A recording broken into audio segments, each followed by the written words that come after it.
तो भाई लोग, infinite evolution starting from zero का ये पार्ट 8 है। वीडियो को स्टार्ट करने से पहले प्लीज हमारे चैनल को सब्सक्राइब कर लीजिए, क्योंकि हम लोग 1000 सब्सक्राइबर्स के बहुत ही करीब हैं। तो सब्सक्राइब कर लिया ना? तो चलिए शुरू करते हैं। तो पिछले पार्ट में हमने ये देखा कि हमारे एमसी हमारे क्यूनन को मसाज देता है, जिसपे हमारी क्यूनन हमारे एमसी को थैंक्स बोलती है, और हमारा एमसी बोलता है कि हमारे रिश्ते में थैंक्स कुछ ज्यादा ही फॉर्मल हो जाएगा। और हमारी क्यूनन हमारे एमसी को छेड़ते हुए बोलती है कि वैसे कैसा रिश्ता है हमारे बीच, फ्रेंड्स, चाइल्डहुड फ्रेंड्स या फिर गर्लफ्रेंड, और अब आगे। और हमारा एमसी बोलता है कि हम परिवार हैं। और परिवार का नाम सुन के हमारी क्यूनन थोड़ी डिसअपॉइंट हो जाती है। क्यूनन बोलती है कि परिवार, किस तरह का परिवार? और तभी हमारी क्यूनन सोचती है कि परिवार का मतलब क्या मैं तुम्हारी फियांसे हूँ? वैसे फियांसे का मतलब मंगेतर होता है। और हमारी क्यूनन एक्साइटमेंट में पूछती कि बताओ क्या तुम्हारा मतलब फियांसे से था? और हमारी क्यूनन उठ के बैठ जाती है। और हमारी क्यूनन बोलती कि तुम मुझसे प्रॉमिस करो, यूनिवर्सिटी से ग्रेजुएट होने के तुरंत बाद ही हम दोनों शादी कर लेंगे। जिसपे हमारा एमसी कहता है ठीक है। और ये दोनों पिंकी प्रॉमिस करते हैं कि ये दोनों 100 साल तक भी नहीं बिछड़ेंगे। और ये क्यूट मोमेंट यहीं पे कट हो जाता है। नेक्स्ट हमें हमारे एमसी का घर दिखाया जाता है। हम देखते हैं कि हमारे एमसी की पूरी फैमिली बैठ के टीवी देख रही होती है। और तभी दरवाजे पर नॉक होता है, तो हमारे एमसी के डैड दरवाजा खोलने जाते हैं। और हम देखते हैं कि ये और कोई नहीं बल्कि डीनमा होता है। और डीनमा हमारे एमसी के डैड से बोलता है कि इतनी रात को आने के लिए सॉरी, मैं यहाँ एमसी से बात करने आया हूँ कॉलेज को चूज करने के मामले में। हमारे एमसी के डैड सोचते हैं कॉलेज को चूज करने के मामले में, पर हमारे एमसी ने तो कॉलेज ऑलरेडी चूज कर लिया है, और क्या वजह हो सकती है इसकी इतने रात को आने की। और हम देखते हैं डीनमा हमारे एमसी के डैड को 2 क्रिस्टल फिश देता है। वो कहता है कि एक फॉर्मर स्टूडेंट ने मुझे बहुत सारे क्रिस्टल फिशेस गिफ्ट किए थे, और ये खाने में बहुत ही डिलीशियस है, तो मैं तुम्हारे लिए भी 2 लेके आ गया। इसे बस एक छोटा टोकन ऑफ गुडविल समझना। जिसपे हमारे एमसी के डैड डीनमा को बोलते हैं कि तुम काफी काइंड हो। हमारे एमसी के डैड डीनमा को अंदर आने देते हैं। वो कहते हैं कि डीनमा, एमसी हमारे लिविंग रूम में, चलिए अंदर चल के बात करते हैं। और डीनमा कहते हैं चलिए, तो फिर इंतजार किस बात का? डीनमा हमारे एमसी के पेरेंट्स से बोलता है कि एमसी के जीन फ्यूजन की कंपैटिबिलिटी 15% है। अगर वो जीन फ्यूजन के पाथ को चुनता है तो उसका पोटेंशियल लिमिटलेस होगा। प्योर ब्लड ह्यूमन पाथ चुनने का कोई मतलब नहीं है, इससे तो बस उसका टैलेंट वेस्ट होगा। डीनमा कहता है कि ट्राइरन पेवेलियन के इरादे शायद नेक होंगे, लेकिन उन लोगों की प्योर ब्लड ह्यूमन वाली थियरी अभी तक कोई भी रियल प्रोग्रेस नहीं दिखा पाई है। ये एक बहुत बड़ा जाल है, और अगर एमसी इसमें कूदता है तो वो हमेशा के लिए इसमें फंस जाएगा और अपना फ्यूचर बर्बाद कर बैठेगा। डीनमा हमारे एमसी से कहता है कि मेरी बात मानो और प्योर ब्लड ह्यूमन के पाथ को छोड़ दो। तुम अगर इस पाथ पे चलोगे तो बस एक मामूली से इंसान बन के रह जाओगे, इसके बजाय एवोल्यूशन कॉलेज वापिस आ जाओ। इधर हमारा एमसी डीनमा को ही देख रहा होता है। और ये सब सुन के हमारे एमसी के मॉम बोलती हैं कि डीनमा, मुझे आपकी बात समझ में नहीं आ रही है, क्या एमसी ने पहले ये एवोल्यूशन कॉलेज में एडमिशन नहीं लिया है? और हमारा एमसी बोलता है कि मॉम डैड, मैं आपको कुछ बताना भूल गया था। कुछ दिन पहले मैंने ट्रियन प्रेवेलियन को ज्वाइन कर लिया है और अपना एनरोलमेंट मार्शल आर्ट कॉलेज में से स्विच कर लिया है। मैंने प्योर ब्लड ह्यूमन के पाथ को चूज किया है। जिसपे हमारे एमसी के मॉम बहुत ज्यादा शॉक हो जाती है और बोलती है कि बेटा आखिर चल क्या रहा है? और हमारा एमसी बोलता है कि पहली बात तो ये कि मैं ट्रियन प्रेवेलियन की फिलॉसफी से पूरी तरह से सहमत हूँ, और क्योंकि मार्शल आर्ट कॉलेज के डीन ने मुझे ट्रिपल बेनिफिट ऑफर किया है, इसलिए मैं आधे साल के लिए ट्रियन प्रेवेलियन को ज्वाइन करने और प्योर ब्लड ह्यूमन के पाथ को ट्राई करने के लिए राजी हो गया। और अगर मैंने 6 महीने में कोई भी प्रोग्रेस नहीं किया तो मैं एवोल्यूशन कॉलेज वापस आ जाऊंगा और जीन फ्यूजन के पाथ को चूज कर लूंगा। और ये सब सुन के डीनमा सोचता है कि क्या मजाक है, वो बुढ़ा कंगाल इंसान ट्रिपल बेनिफिट ऑफर कर रहा है। और तभी डीनमा बोलता है कि सुनो यंग मैन, मैं तुम्हें एक एडवाइस देना चाहता हूँ। ट्रिपल बेनिफिट तो वाकई बहुत ज्यादा है, लेकिन लंबे समय में ये छोटे मोटे फायदे से कुछ ज्यादा नहीं है। इतनी छोटी सी चीज के लिए अपना फ्यूचर डिसाइड करने की जरूरत नहीं है। भले ही तुम इसे 6 महीने के लिए ट्राई कर रहे हो और बाद में जीन फ्यूजन के पाथ में वापस आ जाओगे, फिर भी वो 6 महीने ही काफी हैं तुम्हारे लिए वो बहुत सारे ज्ञान को खो देने के लिए, जो कि ट्रिपल बेनिफिट से कई ज्यादा हैं। मैं शांघाई यूनिवर्सिटी में कई सालों से हूँ और मैं ऐसे केसेस बहुत सारे देख चुका हूँ। मुझ पे भरोसा करो और वो 6 महीने बर्बाद मत करो। और हमारा एमसी कहता है कि याद दिलाने के लिए शुक्रिया डीनमा, लेकिन अभी मुझे ट्रियन प्रेवेलियन की फिलॉसफी पे पूरा भरोसा है। अगर मैंने इसे एक बार ट्राई नहीं किया तो फ्यूचर में मैं इसके बारे में ही सोचता रह जाऊंगा, और शायद ये मेरे दिमाग पे एक बोझ बन जाए। और हमारा एमसी अपने मन में सोचता है कि ऐसा नहीं है कि मैं ये सब कुछ सच में चाहता हूँ, लेकिन ट्रिपल बेनिफिट के फायदे ही कुछ ऐसे हैं कि मैं इसे रिजेक्ट नहीं कर सकता। और हमारा डीनमा हमारे एमसी को समझा के थोड़ा थक जाता है। और डीनमा बोलता है कि जैसा कि तुमने ठान ही लिया है तो मेरा ज्यादा बोलने का कोई मतलब नहीं। और डीनमा वहां से जाने लगता है। वो बोलता है कि मुझे और भी इम्पोर्टेंट काम है तो मैं चलता हूँ। और हमारे एमसी के डैड बोलते हैं कि चलिए मैं आपको दरवाजे तक छोड़ देता हूँ। ये सीन यहीं पे कट हो जाता है और हमें शाम का सीन दिखाया जाता है। हम देखते हैं कि हमारा एमसी अपने घर पे होता है और वो अपने फोन में न्यूज देख रहा होता है। तभी हमारे एमसी को न्यूज पढ़ के शौक लगता है। हमारा एमसी कहता है कि ये क्या बकवास है, मेरी सारी पर्सनल इन्फॉर्मेशन लीक हो गई है। और हमारा एमसी सोचता है कि अगर उन कल्टिस्ट ने मुझे नोटिस कर लिया तो मेरे लिए बड़ी मुसीबत खड़ी हो जाएगी। हम देखते हैं कि हमारे एमसी की सारी इन्फॉर्मेशन जैसे कि एमसी एमसी जो कि हमारे प्रोविंशियल कॉलेज एग्जाम का सेकंड हाईएस्ट स्कोरर है, उसने ट्रिवेन पेवेलियन को ज्वाइन कर लिया है और प्योर ब्लड ह्यूमन के पाथ को चूज कर लिया है। कितना अफसोस की बात है कि एक जीन फ्यूजर अब एक नॉर्मल इंसान बनने वाला है। और इंटरनेट पे ऐसे ही कई सारे कमेंट्स थे हमारे एमसी के बारे में, और हम देखते हैं कि इंटरनेट पे हमारे क्यूनान के बारे में भी कमेंट्स आ रहे होते हैं। कमेंट्स होते हैं कि फीमेल जीनियस भी ट्रिवेन पेवेलियन को ज्वाइन करके बिल्कुल ही एक ऑर्डिनरी ह्यूमन बन जाएगी। लोग कहते हैं कि ट्रिवेन पेवेलियन सच में नई जनरेशन को बर्बाद कर रही है। ये सेकंड हाईएस्ट स्कोरर बंदा तो बिल्कुल ही बेवकूफ है। तो एक कमेंट करता है कि एमसी अगर अपने ब्रेन का यूज नहीं करना है तो किसी और को दे दे। तो एक कमेंट करता है कि ट्रिवेन पेवेलियन के सभी लोगों को जेल में डाल देना चाहिए। और हमारा एमसी सोचता है कि इतने सारे नेगेटिव कमेंट्स, लगता है ये सारे स्पैम बॉट्स हायर किए गए हैं ताकि पब्लिक के ओपिनियन को बदला जा सके। हमारा एमसी सोचता है क्या डीन माँ ने मेरी पूरी पर्सनल इन्फॉर्मेशन लीक की है, फिर कोई और ताकत है जो कि ट्रिवेन पेवेलियन को बर्बाद करना चाहता है। हमारा एमसी सोचता है कि अभी ये सब मैटर नहीं करता, मुझे अभी जो करना है वो है कि, और तभी हमारा एमसी किसी को फोन लगाता है। वो कहता है कि मुझे एक न्यूज पोस्ट पे रिपोर्ट करना है क्योंकि उन्होंने एक स्टूडेंट के पर्सनल इन्फॉर्मेशन को लीक कर दिया है। और 2 घंटे बाद हम देखते हैं कि फाइनली वो पोस्ट इंटरनेट से डिलीट हो जाता है। और तभी फिर से हमारे एमसी के फोन पे मैसेजेस आने लगते हैं। कोई कहता है कि आखिर एमसी ने ट्रिवेन पेवेलियन को ज्वाइन कैसे कर लिया। तो कोई कहता है क्या ट्रिवेन पेवेलियन वही ना जो यंग जनरेशन को बर्बाद करते हैं। वो लड़की बोलती कि अब किसी ने एमसी के फोटोज को भी लीक कर दिया है और पूरे इंटरनेट पे सभी लोग उसके बारे में ही बात कर रहे हैं। ऑनलाइन में एक ग्रुप तो उसके हैंडसम होने पे पागल हो रहे हैं। एक कमेंट आता है कि एमसी क्या तुम बाहर आके कुछ बोलोगे, आखिर ये एमसी है कहाँ। और ये सारे कमेंट्स देख के हमारा एमसी सोचता है क्या मेरे फोटोज भी लीक हो गए, ये मेरे लिए एक बहुत बड़ी प्रॉब्लम हो सकती है। ये सीन यहीं पे कट हो जाता है और हम देखते हैं कि रात हो जाती है। हम देखते हैं कि बिना किसी इन्फॉर्मेशन के हमारी क्यूनान हमारे एमसी के कमरे में आ जाती है और बोलती कि आज रात में मैं तुम्हारे साथ ही सो रही हूँ। और वो हमारे एमसी के बेड पे हमारे एमसी के बगल में आके बैठ जाती है और वो हमारे एमसी से पूछती है क्या तुम अपने बारे में वो न्यूज पढ़ रहे हो। और क्यूनान कहती है कि वो लोग कितने बुरे हैं, उन्होंने एक मासूम एग्जामिनीज को एक मोहरे की तरह यूज किया, उन लोगों में बिल्कुल भी इंसानियत नहीं है। और हमारा एमसी कहता है कि पावर स्ट्रगल ऐसे ही चलता है, अगर तुम उसूलों पे टिके रहोगे तो तुम्हारा ही नुकसान होगा और जो उसूलों पर नहीं टिका रहता है वो जीत जाता है। और क्यूनान हमारे एमसी से बोलती है कि मुझे लगता है कि मेरी मास्टर बहुत ही ज्यादा स्ट्रांग है, क्या तुम्हें लगता है कि अगर मैं उनसे हेल्प मांगू तो वो तुम्हारी ये प्रॉब्लम सॉल्व कर देंगी। हमारा एमसी कहता है कि ये सारे दलों की लड़ाइयाँ साफ तौर पे जीन फ्यूजन के दल द्वारा प्योर ब्लड ह्यूमन के दलों पर दबाव की कोशिश है और तुम्हारी मास्टर जीन फ्यूजन के दल से बिलोंग करती हैं। मुझे नहीं लगता उनके पास कोई रीजन है हमारी हेल्प करने की। और हमारी क्यूनान बोलती है कि ट्राई करने में कौन सा पैसा लग रहा है। और हम देखते हैं कि हमारे क्यूनान के मैसेज करने के आधे घंटे बाद ही ये सारी प्रॉब्लम सॉल्व हो जाती हैं। और हमारा एमसी सोचता है क्या ये कैसे पॉसिबल है। और हमारा एमसी इंटरनेट पे सर्च करता है, उसकी सारी इंफॉर्मेशन सारे साइट से हटा दी गई थी। और हमारा एमसी कहता है कि वाह उन्होंने सच में हमारी हेल्प की, क्या उनका ये अपने डिसाइपल के प्रति लाड प्यार है या फिर डीन के साथ उनके पुराने रिश्ते की वजह से। और हमारा एमसी बोलता है कि क्यूनान प्लीज मेरी तरफ से अपनी मास्टर को थैंक्स बोलना, मैं उनकी इस हेल्प के प्रति हमेशा के लिए शुक्रगुजार रहूंगा। और हमारा एमसी मन में सोचता है कि जो भी रीजन हो आखिर में मेरा काम तो हो गया। हमारी क्यूनान हमारे एमसी से पूछती है कि मेरे मास्टर को थैंक्स बोलने के बाद तुम मुझे किस तरह से थैंक्स बोलने वाले हो। और हमारा एमसी बोलता है कि तुम्हें थैंक्स के तौर पे क्या चाहिए। और हमारी क्यूनान बोलती है कि बस एक किस।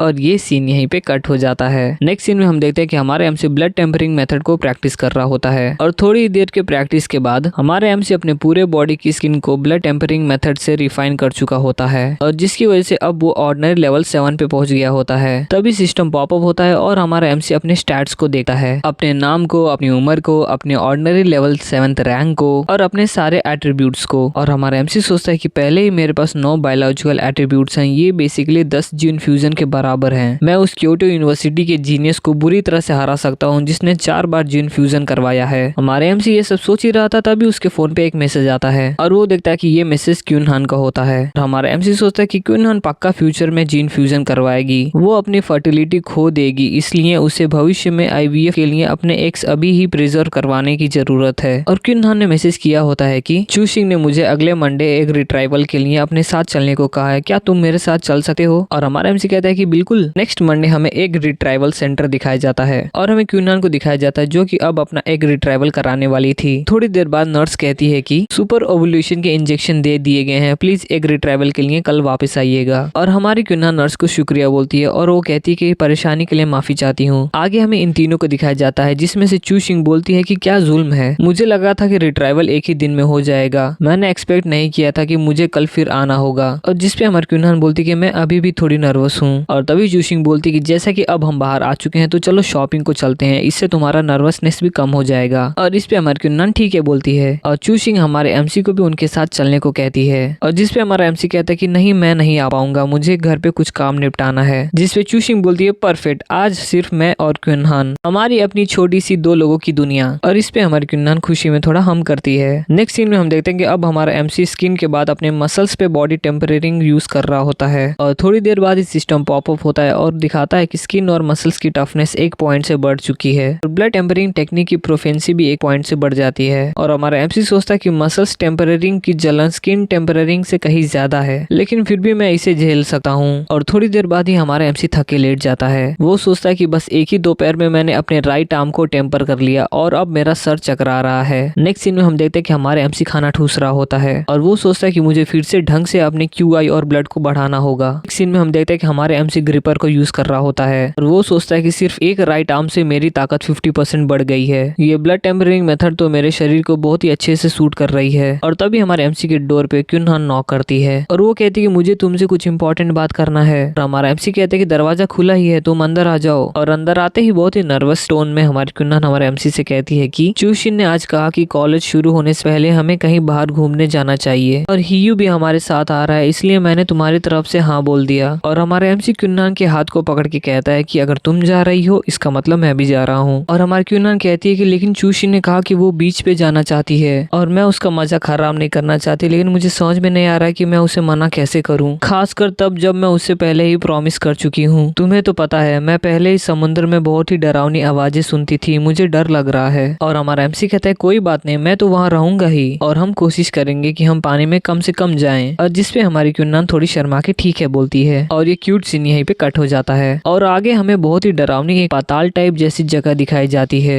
और दूर से हमें एक बड़ा और छोटा फिगर दिखता है और कैमरा इस बहुत बड़े ग्रीन मॉन्स्टर पे शिफ्ट होता है और वो ग्रीन मॉन्स्टर कहता है कि लॉर्ड एनवी, मैंने उन कमीनों चूहे से सारी खुदाई का काम करवा दिया है। और हमें पता चलता है कि ये लॉर्ड एनवी क्रो मास्क वाला इंसान है। वो ग्रीन मॉन्स्टर इस क्रो मास्क से कहता है कि अगला स्टेप प्लीज यहाँ एक बायोलॉजिकल कोऑर्डिनेट सेट कर दीजिए और जिसपे वो क्रो मास्क हम करता है। तभी अचानक से वो क्रो मास्क अपनी लाठी से जमीन पे जोर से वार करता है और वार के तुरंत बाद वो अपना नस काटता है और वो अपने खून को उस छड़ी पे गिराने लगता है। खून के पड़ते ही वो छड़ी अजीब तरह से लाल रंग में चमकने लगती है और पूरी जमीन में क्रैक्स आने लगते हैं। और वो क्रो मास्क कहता है कि मैंने यहाँ पहले ही बायोलॉजिकल कोऑर्डिनेट सेट कर दिया है, अब हमें बस दूसरी तरफ के ओरिजिनल लैंड का इंतजार करना है ताकि वो भी सेम वही नेक्सस पॉइंट ढूंढ सके और एक जैसा बायोलॉजिकल कोऑर्डिनेट सेट कर सके। एक बार जब कोऑर्डिनेट एक दूसरे से मेल खाने लगेंगे तो ये टनल ओरिजिनल लैंड से जुड़ जाएगा। एक सीन में हम देखते हैं कि चूशिंग, हियू, क्यूनन और हमारा एमसी बीच के लिए निकल चुके हैं और रास्ते में चूशिंग हियू से पूछती है कि तुमने अपना ड्राइविंग लाइसेंस कब बनवाया। और हियू बोलता है कि समर वेकेशन शुरू होने के ठीक 10 दिन पहले ही मुझे मेरा लाइसेंस मिल गया था। मेरे डैड ने अपने कनेक्शन को यूज करके मुझे एक फास्ट ट्रैकिंग ड्राइविंग कोर्स में एनरोल कर दिया था। और चूशिंग बोलती कि ऐसा भी कोई कोर्स होता है क्या। और हियू बोलता है क्या तुम लोगों में से कोई इंटरेस्टेड है, अगर कोई इंटरेस्टेड है तो मैं वापस जाके अपने डैड से बात करूंगा। और सभी लोग हमारे हियू को चिढ़ाते हुए बोलते हैं कि यंग मास्टर हाँ बिल्कुल हम इंटरेस्टेड हैं। और थोड़ी देर में हम देखते हैं कि हमारा हियू ड्रिफ्ट मारते सभी लोगों को डेस्टिनेशन पे पहुंचा देता है और बीच पे पहुंचते ही हमारा हियू बोलता है कि समंदर की हवा, समंदर और बिकिनीज।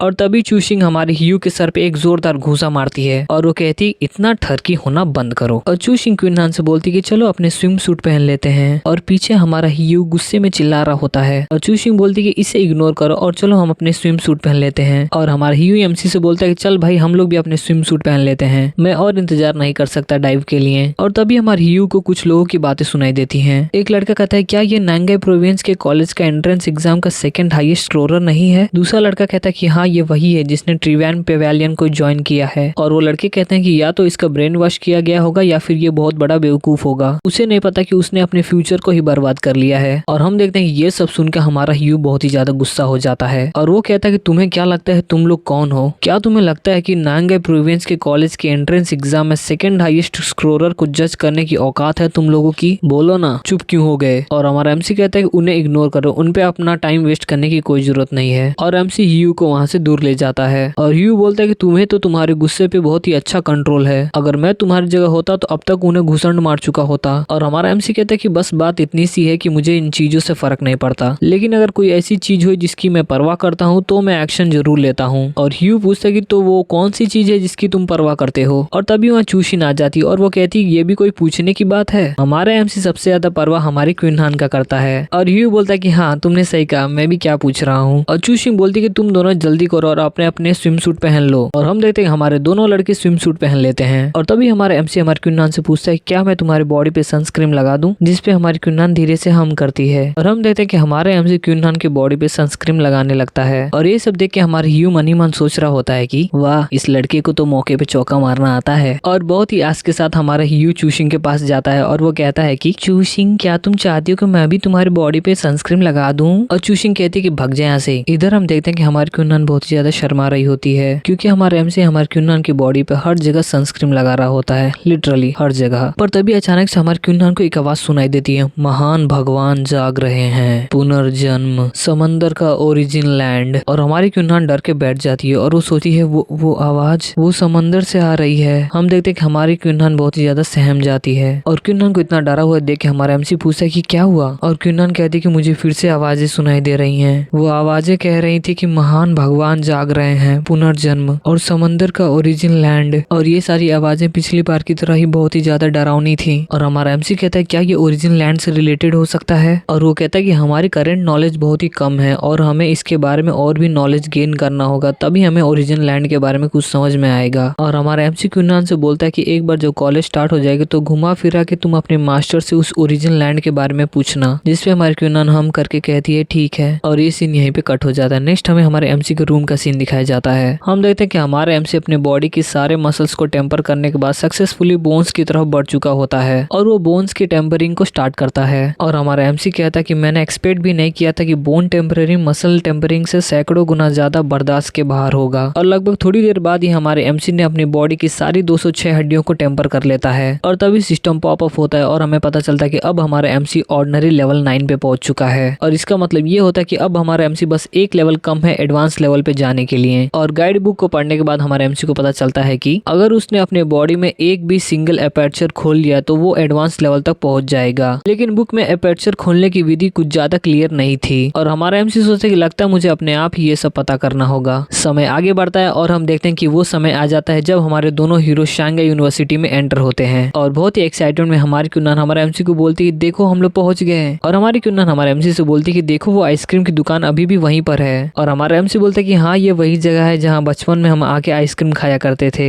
और ये सब बातें हमारे एमसी की मॉम सुनती हैं और वो कहती हैं कि तो चलो बेटा थोड़ी सी आइसक्रीम खरीदते हैं। वो कहती हैं कि रजिस्ट्रेशन को तो अभी काफी टाइम है तो हम जल्दी से खा के और रजिस्ट्रेशन के लिए निकल जाएंगे। और हम देखते हैं कि हमारी क्विनहान आइसक्रीम खा रही होती है और वो कहती है कि मेरा वाला स्ट्रॉबेरी मिल्क फ्लेवर है, ये सच में बहुत ही ज्यादा अच्छा है। और हमारी क्विनहान हमारे एमसी को एक बाइट खिलाती है। और उधर हमारे एमसी के मॉम डैड ये सारे कपल्स मूवमेंट को विटनेस कर रहे होते हैं। और तभी हमारे एमसी को एक आवाज सुनाई देती है चलो एक और बार। हम देखते हैं कि एक बार में दो लड़के पूरे ही लड़कियों से घिरे हुए होते हैं। और उनमें से एक लड़का बोलता है कि जी सिंह तुम्हारी स्कर्ट तो आज कुछ ज्यादा ही लंबी है, मेरे लिए अंदर हाथ डाल के कुछ भी महसूस करना बहुत ही मुश्किल हो रहा है। और वो लड़की बोलती है कि तुम अपना हाथ अंदर डाल सकते हो, मुझे बुरा नहीं लगेगा। और दूसरा लड़का बोलता है कि ब्रदर यंग उसे छूना बंद करो और जल्दी से नंबर गेस करो। और थोड़ी देर बाद सबको उन सब की हंसी सुनाई देती है। वो लड़का कहता है कि तुम हार गए, अब तुम्हें पीना पड़ेगा। इधर हमारे एमसी उसके बगल में बैठे हुए लोगों की बातचीत सुनता है। उनमें से एक बंदा कहता है कि वो हैंग जियान शिन वो हर आर्ट कॉलेज में हर दिन किसी बड़ी और घमंडी आइस क्वीन की तरह बिहेव करती है। वैसे आइस क्वीन का मतलब ये होता है कि वो लड़की जो बाहर से सुंदर हो लेकिन अंदर से चुड़ैल हो। और दूसरा लड़का बोलता है कि पर अब उसे देखो कैसे उस एवोल्यूशन कॉलेज वाले लड़के पे मरी जा रही है, उसे खुद का हक करने दे रही है और जगह जगह पे टच करने दे रही है। और दूसरा लड़का बोलता है कि खैर तुम और क्या ही एक्सपेक्ट कर सकते हो, एवोल्यूशन कॉलेज के लोगों का फ्यूचर तो एकदम सेट होता है, अगर तुम लड़की होते तो तुम भी उनपे फिदा होते। और दूसरा लड़का बोलता है कि सच का अगर मैं भी इनर कैंपस एवोल्यूशन कॉलेज का स्टूडेंट होता तो मैं भी रोज आउटर कैंपस मजे करने आता और लड़कियों से मिलने आता। और हमारा एमसी सोचता है कि इनर कैंपस। नेक्स्ट सीन में हमें पूरे शांघाई यूनिवर्सिटी का मैप दिखाया जाता है। शांघाई यूनिवर्सिटी दो पार्ट्स में बटी हुई है, इनर और आउटर कैंपस। आउटर कैंपस वो जगह है जहाँ कल्चरल और आर्ट्स के स्टूडेंट पढ़ते हैं और इनर कैंपस वो जगह है जहाँ एवोल्यूशन, मैकेनिकल और मार्शल आर्ट के स्टूडेंट्स पढ़ते हैं। और क्योंकि इनर कैंपस में मैकेनिकल मॉडिफिकेशन और जीन फ्यूजन जैसे कॉन्फिडेंशियल काम होते हैं इसलिए यहाँ पब्लिक के लिए आना मना है। और उन आवारा लड़कों को देख के हमारे एमसी की मॉम बोलती हैं कि अब तुम दोनों यूनिवर्सिटी में हो और ज्यादा फ्रीडम में हो तो उन लड़कों की तरह मत बन जाना जैसे वो लोग हमेशा नशे में रहते हैं और मजे करते रहते हैं। और जिसपे हमारे दोनों हीरोज बोलते हैं कि हम समझ गए हैं। और जिसपे हमारे एमसी के डैड बोलते हैं कि हमारी क्विनहान और हमारे हमारे एमसी हमेशा से अच्छे बच्चे रहे हैं वो लोग उन लोगों की तरह नहीं बनेंगे। तो चलो अब लेट हो रही है तो क्यूनहान और एमसी अब तैयारी कर लो इनर कैंपस में जाने के लिए। और जाते वक्त हमारे एमसी के डैड बोलते हैं कि तुम्हारी मॉम और मैं इनर कैंपस में नहीं जा सकते तो तुम क्यूनहान का अच्छी तरह से ध्यान रखना। और हमारा एमसी बोलता है कि आप फिक्र मत कीजिए, मैं क्यूनहान का अच्छी तरह से ध्यान रखूंगा। और जब हमारे एमसी और क्यूनहान गेट पे पहुंचते हैं तो वहाँ जो ऑफिसर रहता है वो इन दोनों से एडमिशन नोटिस मांगता है। और पहले वो हमारे क्यूनहान का नोटिस चेक करता है और बोलता है कि सब ठीक है, आप जा सकती हैं। और अभी हमारा एमसी अपना नोटिस लेटर निकाल ही रहा था तभी वो ऑफिसर बोलता है कि आपको अपनी आईडी दिखाने की कोई जरूरत नहीं है, मुझे ऑलरेडी पता है आप कौन हैं। तो पता है कि आप प्रोविंशियल कॉलेज एंट्रेंस एग्जाम के सेकंड हाईएस्ट स्कोरर हैं और आपने ट्रिवेन पेवेलियन को भी ज्वाइन किया है, तो आप अंदर जा सकते हैं। और अंदर जाते ही हमारे एमसी और क्यूनहान देखते हैं कि ये कैंपस पूरा ही जीन फ्यूजर और साइबॉर्ग से भरा हुआ था। और जल्दी हमारे क्यूनहान और हमारे एमसी रजिस्ट्रेशन ऑफिस के पेपर वर्क को भी खत्म कर लेते हैं और ये दोनों अपने असाइन रूम की तरफ बढ़ जाते हैं। जाते वक्त हमारे क्यूनहान बोलती है कि बाय, आज रात की वेलकम पार्टी में मिलते हैं। और हमारा एमसी बोलता है कि हाँ ठीक है, पार्टी में मिलते हैं। हमारे एमसी क्यूनहान को उसके रूम के पास छोड़ के अपने मार्शल आर्ट कॉलेज में आ जाता है। और तभी अचानक से बहुत सारी सीनियर और सुंदर कन्याएं हमारी एमसी को घेर लेती हैं। एक सीनियर बोलती कि जूनियर तुम कितने हैंडसम हो। दूसरी कन्या बोलती कि लाओ मैं तुम्हारा बैग उठा लेती हूँ। और तीसरी कन्या बोलती है क्या तुम मुझे अपने वी चैट में ऐड कर लोगे। और हमारा एमसी घबराते हुए बोलता है कि आपको तकलीफ होगी, रहने दीजिए मैं कर लूंगा। और तभी वहाँ एक ब्लैक ड्रेस वाली सीनियर सुंदर कन्या आ जाती है और वो कहती है चलो मैं तुम्हें तुम्हारे रूम में छोड़ देती हूँ। और रास्ते में वो ब्लैक ड्रेस वाली लड़की कहती है कि जूनियर वहाँ यूनिवर्सिटी के कॉम्बैट पावर की रैंकिंग है, क्या तुम देखना चाहोगे। और हमारा एमसी बोलता है कि मुझे गाइड करने की तकलीफ उठाने के लिए आपका बहुत बहुत शुक्रिया। और वो ब्लैक ड्रेस वाली कहती है कि अरे इसमें तकलीफ की क्या बात है, तुम जैसे हैंडसम जूनियर को गाइड करना तो एक सम्मान की बात है। आगे हमारे एमसी रैंकिंग बोर्ड के पास पहुंचता है और वहाँ हमारा एमसी देखता है कि यहाँ दो कॉम्बैट पावर की रैंकिंग है, पीक रैंकिंग और फ्रेशमैन रैंकिंग। एक लिस्ट में पूरे यूनिवर्सिटी के टॉप 500 स्टूडेंट्स हैं और दूसरी में टॉप 100 नए स्टूडेंट्स हैं। और जो पीक रैंकिंग के टॉप 3 हैं वो एडवांस लेवल के पावर हाउस हैं जो या तो एवोल्यूशनरी हैं या फिर मैकेनिकल के स्टूडेंट्स हैं और ये तीनों सीनियर्स हैं। और हमारा एमसी देखता है कि सिर्फ 3 स्टूडेंट है मार्शल आर्ट कॉलेज से जो कि लिस्ट में आ पाए हैं और लगभग सबकी रैंकिंग बहुत ही नीचे है। आगे वो सीनियर लड़की कहती है कि सच तो ये है कि हमारे मार्शल आर्ट कॉलेज में एक सीनियर लड़की थी जो कि रैंकिंग में 6th प्लेस तक पहुंची थी। तुम्हारी तरह ही वो भी एक एंट्रेंस एग्जाम की सेकंड हाईएस्ट स्कोरर थी जिसने तुम्हारी तरह ही मार्शल आर्ट कॉलेज को ज्वाइन किया था, पर एक प्योर ब्लडेड ह्यूमन होने की वजह से उसकी ग्रोथ एक ही जगह रुक गई और जीन फ्यूजन और मैकेनिकल मॉडिफिकेशन करने वाले उससे आगे निकल गए। उसका नाम सॉन्ग यूयान है और वो अब हमारे कॉलेज की मेंटोर है और साथ ही ट्रिवेन पेवेलियन की टॉप रिसर्चर और डीन ल्यू की भरोसेमंद राइट हैंड असिस्टेंट भी है। और थोड़ी देर में हमारे एमसी और वो ब्लैक ड्रेस वाले हमारे एमसी के रूम पे पहुंच जाते हैं और वो लड़की बोलती है प्रोविंशियल कॉलेज के एंट्रेंस एग्जाम में सेकंड हाईएस्ट स्कोरर होना काफी मजे की बात है, पूरा रूम अकेले एक ही इंसान को मिलना सच में एक जलन की बात होती है। और वो ब्लैक ड्रेस वाली कहती है कि जूनियर अभी बाहर घूमने की वजह से मुझे काफी गर्मी लग रही है, क्या मैं यहाँ जल्दी से एक शॉवर ले सकती हूँ। और हमारा एमसी कहता है कि आपने काफी मेहनत किया है, रूम के ठीक सामने एक मिल्क टी शॉप है, चलिए मैं आपको मिल्क टी पिलाता हूँ। और वो सीनियर थोड़ी डिसअपॉइंट हो जाती है और वो कहती है ठीक है तो फिर चलो। और वो लड़की अपने मन में सोचती है कि ये आखिर मेरे जाल में फंसा कैसे नहीं। और हमारा एमसी उसे एक मस्त फुल लोडेड मिल्क टी पिलाने के बाद उस लड़की का एहसान चुका देता है क्योंकि उसने हमारे एमसी को यहाँ तक गाइड किया था। और तभी हमारे एमसी को क्यूनहान का मैसेज आता है और वो कहती है कि अगर तुम अपने रूम पे पहुंच गए हो तो जल्दी मुझे रूम्स के फोटोज भेजो। और हमारे एमसी अपने मन में सोचता है कि क्यूनहान के लग्जरी अपार्टमेंट के सामने ये छोटा सा रूम तो अपना चमक खो ही देता है। एवोल्यूशन कॉलेज वाले सच में बहुत ही अमीर होते हैं। और हमारे एमसी को बहुत ही छोटा कमरा देख के हमारे क्यूनहान बोलती कि तुम्हारा कमरा कितना छोटा है, तुम यहाँ क्यों नहीं आ जाते। ये कमरा काफी बड़ा है और घर पे जो हमारे बेड हैं उनसे भी यहाँ के बेड काफी बड़े हैं। और ये बात सुनते ही हमारा एमसी अपना बोरिया बिस्तर उठाता है और वहाँ से निकलने लगता है और वो कहता है कि मैं आ रहा हूँ। और हमारे क्यूनहान के रूम के बाहर पहुंचने के बाद हमारा एमसी सोचता है कि एवोल्यूशन कॉलेज सच में बहुत ही रिच है, इनके रूम के डोर्स भी बहुत ही ज्यादा लग्जरी हैं। और हमारा एमसी सोचता है कि उसके लग्जरी अपार्टमेंट के मुकाबले मार्शल आर्ट एकेडमी ने जो मुझे रूम दिया है वो तो एक डॉग हाउस की तरह है। और वो लोग कह रहे थे कि वो उनका बेस्ट रूम था। और तभी हमारा एमसी सोचता है क्या सच में डीन ल्यू अपना ट्रिपल बेनिफिट वाला वादा निभा भी पाएंगे। और तभी वहाँ हमारी क्यूनहान आ जाती है और हमारे एमसी का वेलकम करती है और वो कहती है कि जल्दी लिविंग एरिया में चलो, मैंने वहाँ एसी ऑन करके रखा है और वहाँ बहुत ही ज्यादा अच्छा और ठंडा है। और हमारे एमसी क्यूनहान से बोलता है कि तुम्हारा रूम कितना लग्जरियस और साफ सुथरा है, साफ दिख रहा है कि तुम्हारे मास्टर तुम्हारा बहुत ही ज्यादा फिक्र करते हैं, मुझे लगता है तुमने सही इंसान को अपना मास्टर बनाया है। और हमारी क्यूनहान बोलती है कि हाँ मुझे भी ऐसा ही लगता है, मेरी मास्टर सच में मेरा बहुत ही ज्यादा ख्याल रखती हैं। आगे हमारी क्यूनहान बोलती है कि अब से ये जगह हमारा छोटा सा घर होगा और यहाँ पेरेंट्स भी नहीं है, तो हम अगर नंगे भी घूमें तो यहाँ किसी को भी कुछ फर्क नहीं पड़ेगा। और पीछे हमारे एमसी थोड़ा शर्माते हुए बोलता है कि नंगा नंगा घूमना, इतना भी ज्यादा वाइल्ड मत बनो। और हम देखते कि हमारी कुन्नान को कोई फर्क ही नहीं पड़ रहा होता है। वो बोलती कि वो कहती कि मैं पूरी तरह से पसीने में नहा चुकी हूँ, तो मैं शावर लेने जा रही हूँ। और हमारा एमसी कहता है कि अपने कपड़े फ्लोर पे मत फेंको। और हमारा एमसी कहता है क्योंकि फाइनली अब मुझे थोड़ा सुकून का वक्त मिला है, तो मुझे चेक कर लेना चाहिए कि स्टूडेंट ऐप में मेरे लिए क्या है, जो कि मैंने थोड़ी देर पहले ही डाउनलोड किया था। और वो अपने फोन में देखता है कि शायद ये है यूनिवर्सिटी कैंपस का ऐप। और हमारे एमसी ऐप में देखता है कि ये सब एवोल्यूशन रिसोर्सेज हैं जिन्हें रिडीम करने के लिए क्रेडिट चाहिए होगा। और हमारा एमसी सोचता है कि मैं आखिर क्रेडिट कैसे कमा सकता हूँ। और आगे हमारा एमसी ऐप में पढ़ता है कि क्रेडिट अर्न करने के लिए 3 तरीके हैं। पीक या फिर फ्रेशमैन के रैंकिंग लिस्ट में ऊपर आओ, या फिर यूनिवर्सिटी के दिए गए मिशंस को पूरा करो, और या फिर यूनिवर्सिटी को कंपटीशन में रिप्रेजेंट करो और अच्छे रिजल्ट्स लाओ। और ये सब पढ़ के हमारा एमसी सोचता है कि ओके, पैसे कमाना तो यहाँ आसान ही है। और तभी बाथरूम से हमारी कुन्नान हमारे एमसी को आवाज लगाती है। वो कहती कि मैंने नहा लिया है पर मैं अपने कपड़े भूल गई हूँ, क्या तुम मेरे कपड़े ले आओगे? और हमारा एमसी कहता है ठीक है, मैं आ रहा हूँ। और बाथरूम में पहुंचते ही हमारा एमसी कहता है कि ये लो तुम्हारे कपड़े। और हमारी कुन्नान बोलती कि इस बाथ टब में नहाना बहुत ही कंफर्टेबल है, क्या तुम मेरे साथ ज्वाइन करना चाहोगे? क्योंकि गर्म पानी का इतना बड़ा टब वेस्ट हो जाएगा अगर मैं सिर्फ अकेले इसमें नहाऊं तो। और हमारे एमसी शर्मा की चुप ही रहता है। और आखिर में हमारे एमसी कहते हैं कि चलो तो फिर साथ में ही नहाते हैं। और पानी में घुसते ही हमारा एमसी कहता है कि क्या तुम चाहती हो कि मैं तुम्हारा पीठ मल दूं? और हमारी कुन्नान कहती कि हाँ जरूर। और हमारी कुन्नान बोलती कि जब तुम मेरी पीठ को साफ कर दोगे तो मैं तुम्हारी पीठ को भी साफ कर दूंगी। और इस पे हमारे एमसी ओके कहता है। और नेक्स्ट सीन में हम देखते हैं कि हमारे एमसी नहाने और खाने के बाद स्किन टेम्परिंग का दूसरा राउंड शुरू करता है। और थोड़ी ही देर बाद हमारे एमसी को पता चलता है कि स्किन टेम्परिंग का दूसरा राउंड तो पहले राउंड से काफी ज्यादा मुश्किल है। और हमारे एमसी को अपना बस बायां हाथ टेम्पर करने में लगभग 2 घंटे लग जाते हैं। दाएं हाथ की टेम्परिंग होने के बाद हमारा एमसी कुन्नान से बोलता है क्या तुम्हारे पास सीलने वाला सुई होगा? और हमारी कुन्नान बोलती कि हाँ मेरे पास है, मैं अभी लेके आती हूँ। और लाने के बाद हमारी कुन्नान बोलती है कि तुम आखिर इससे करने क्या वाले हो? और हमारा एमसी बोलता है कि ब्लड टेम्परिंग मेथड के दूसरे राउंड को कंप्लीट होने के बाद मैं अपने स्किन की टफनेस को टेस्ट करने वाला हूँ। और जैसे ही हमारा एमसी उस सुई को अपने हाथ पे चुभाता है तो ये बात सिस्टम को भी पता लग जाती है। और ये सब देख के हमारी कुन्नान बोलती है कि वो तेज सिलाई वाली सुई इतनी जोर से चुभाने के बाद भी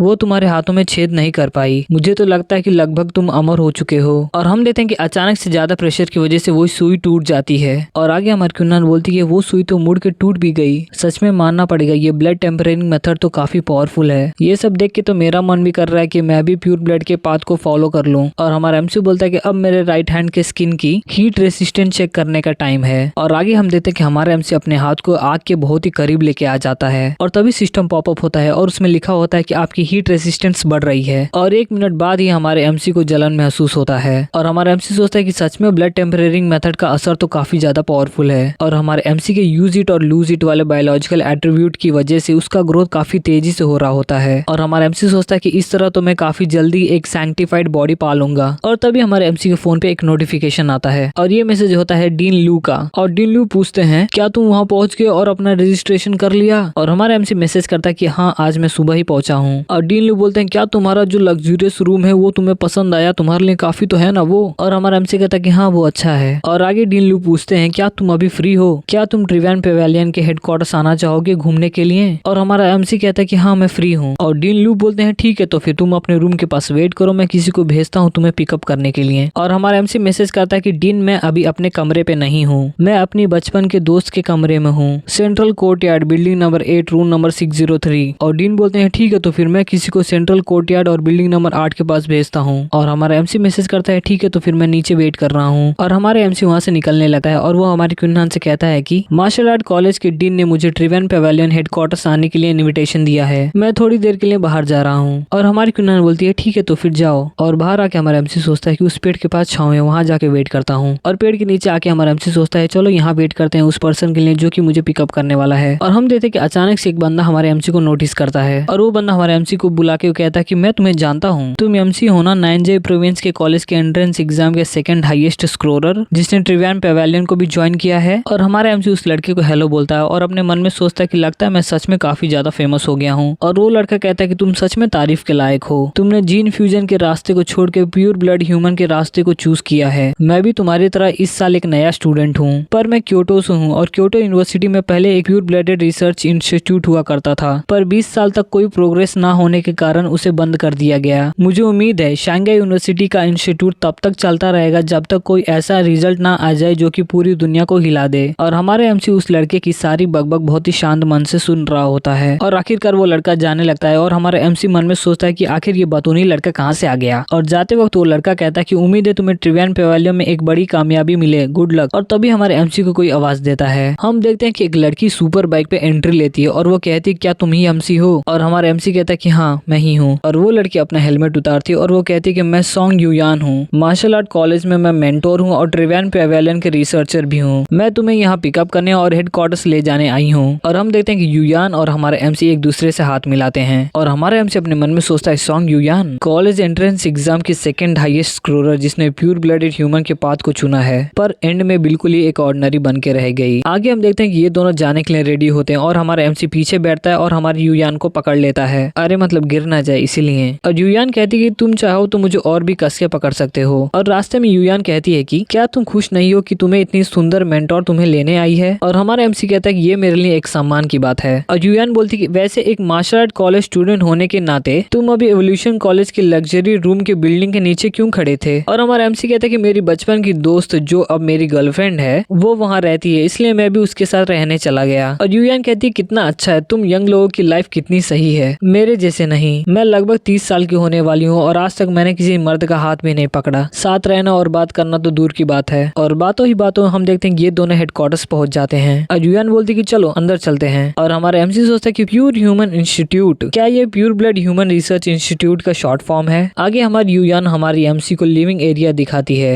वो कहती ये इंस्टीट्यूट का लिविंग और लीजर एरिया है, जब रिसर्च से हम बोर हो जाते हैं तो हम यहाँ रिलैक्स करने आ जाते हैं। और फ्रिज में जो कुछ भी है वो यहाँ के इंस्टीट्यूट के पैसे से खरीदा गया है, अगर तुम्हें कुछ खाना या पीना हो तो तुम यहाँ से ले सकते हो। आगे यूयान बोलती कि चलो मैं तुम्हें रिसर्च एरिया दिखाती हूँ और इस जगह से थोड़ी वाकिफ कराती हूँ। और रास्ते में हमारे एमसी यूयान से पूछता है कि सिस्टर यूयान आखिर ये इंस्टीट्यूट इतना खाली क्यों है? मैं जब से यहाँ आया हूँ मैंने एक भी इंसान को नहीं देखा। और यूयान कहती कि ट्रिवियन पेवेलियन को कभी भी ज्यादा इज्जत नहीं मिली, यूनिवर्सिटी से हमें बहुत ही कम फंडिंग मिलती है, इसलिए हम ज्यादा मेंबर्स का खर्चा नहीं अफोर्ड कर सकते। और सच बात तो ये है कि ट्रिवियन पेवेलियन में डीन, मैं, तुम और 3 सीनियर मार्शल आर्ट स्टूडेंट ही हैं। और ये सुनने के बाद हमारा एमसी अपने मन में सोचता है कि तो पहली बार जब मैंने उस बंदे को देखा था तो उनके पीछे जो सारे लोग थे वो बस भाड़े पे आए थे, उन लोगों को बस दिखावे के लिए हायर किया गया था। और हमारा एमसी मन में सोचता है कि रहने दो, जब तक ये मुझे ट्रिपल बेनिफिट देगा मैं सब कुछ झेल सकता हूँ। और हमारी यूयान डीन को आवाज लगाती है कि वो एमसी को लेके आ गई और डीन दरवाजा खोलते हैं और उन्हें देख के ऐसा लग रहा था कि वो कैंसर के 4th स्टेज पे हैं। और वो कहते हैं एमसी तुम आ गए, तुम दोनों अंदर आ जाओ। और हमारा एमसी कहते हैं कि डीन आप काफी थके हुए लग रहे हैं, आप कब से यहाँ अंदर हैं? और डीन कहते हैं कि मैं यहाँ आधे महीने से हूँ, लगातार ब्लड टेम्परिंग टेक्निक के एपर्चर ओपनिंग चैप्टर पर रिसर्च कर रहा हूँ, पर बदकिस्मती से मुझे कोई भी प्रोग्रेस नहीं दिखा है। ये चीज सच में बहुत ही थकाने वाली है, मगर अब तुमने हमें ज्वाइन कर लिया है तो मुझे भरोसा है कि pure blood human path future में पक्का बड़ी प्रोग्रेस करेगी। आगे हमारे डीन बोलते हैं कि अपनी सिस्टर यान की बिंदास एटीट्यूड से धोखा मत खाना, वो अपने जमाने में क्योटो कॉलेज एंट्रेंस एग्जाम की सेकेंड हाईएस्ट स्कोरर थी।